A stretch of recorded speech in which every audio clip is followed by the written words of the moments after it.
এই শোনো, তোমাকে না আমি অনেক ভালোবাসি। আর এই দেখো, তোমার জন্য না আমি জুস এনেছি। আরে এইসবের আবার কি দরকার ছিল? আরে যে গরম পড়েছে এই জন্য তোমার জন্য এটা এনেছি, এটা খাইও তুমি। আচ্ছা যাই হোক, আমার কোচিং এ দেরি হয়ে যাচ্ছে, আমি তাহলে আসি। আচ্ছা ঠিক আছে, যাও তুমি তাহলে। আচ্ছা। যাও চান্দু, যাও। তোমার হাতে যে জুসের বোতলটা দিয়েছি না, সেটা আমি পিছন দিয়ে ফুটো করে দিয়েছি। আর তুমি প্রতিদিন কোথায় যাও, আজকে এই জুসের বোতল থেকে যে ফুটাগুলো পানি পড়বে ওগুলো দেখে দেখে আমি তোমাকে আজকে হাতে নাতে ধরবো। ইদানিং তোমার ব্যবহার দেখে মনে হচ্ছে তুমি অবশ্যই অন্য কোনো ছেলের সাথে নষ্টামি করো। আর আজকে আজকে তোমাকে আমি হাতে নাতে ধরবো। এই জন্য তোমার হাতে যে জুসের বোতলটা দিয়েছি ওটা আমি ফুটো করে দিয়েছি। এই ফুটা যেখানে যেখানে পড়বে এটা ফলো করে আমি তোমাকে ধরবো। কারণ তোমার সাথে তোমার আজ বাদে কাল বিয়ে, তোমাকে তোমার যাচাই বাছাই করতে হবে।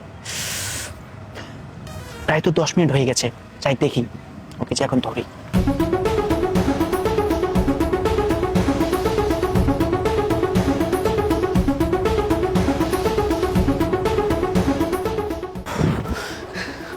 আরে এদিকে তো নেই।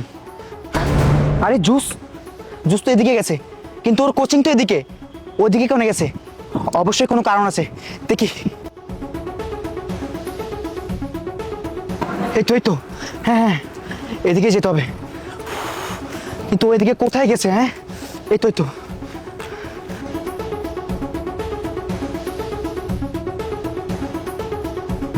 ওইদিকে গেছে।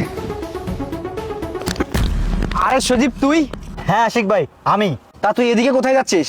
আমি তো আমার গার্লফ্রেন্ডের সাথে দেখা করতে যাচ্ছি। আরে তোর না এখন অফিস টাইম, আর তুই গার্লফ্রেন্ডের সাথে দেখা করতে যাচ্ছিস মানে? তুই না বিবাহিত, তোর না ঘরে বউ আছে? শোন সজীব, এসব পরকীয়া টরকীয়া বাদ দে বুঝছিস? আর তুই একজন বিবাহিত ছেলে, এসব করিস তুই তো তোর বউকে ঠকাচ্ছিস, ঠিক আছে? তুই একটু বুঝে শুনে কাজ করিস, যা তুই তোর কাজে যা।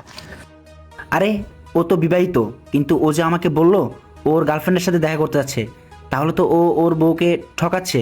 না, এই বিষয়টা ওর বউকে জানাতে হবে যেভাবে হোক।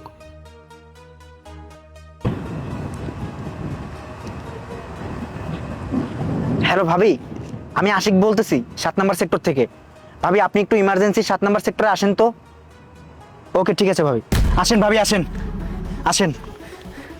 দাঁড়ান ভাবি, ওই যে দেখেন। কই ভাইয়া, ওইখানে তো কেউ নেই। আর আপনি যে বলছেন ওখানে সজীব আছে, কই সজীবকে তো দেখছি না। ওইখানে তো একটা মেয়ে দাঁড়িয়ে আছে। মানে ভাবি, আমি একটু আগে দেখছিলাম, কিন্তু কিভাবে যে কি হয়ে গেল। আপনি কি যা তা বলছেন, শুধু শুধু আমার সময়টা নষ্ট করলেন। আর শোনেন, নেক্সট টাইম আর আমাকে ফোন দিয়ে ডাকবেন না, ওকে? আমি যাই। ঠিক আছে ভাবি যান। কি ব্যাপার, আমি তো একটু আগেও সজীবকে দেখলাম যে এদিকে আসতে, কিন্তু বৃষ্টি এখানে কি করতেছে? দেখি তো, ওর কাছে যাই। কি ব্যাপার বৃষ্টি, তুমি এখানে কি করতেছো?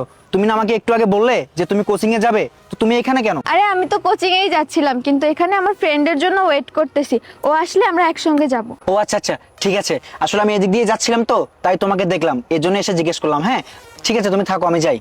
আচ্ছা ঠিক আছে।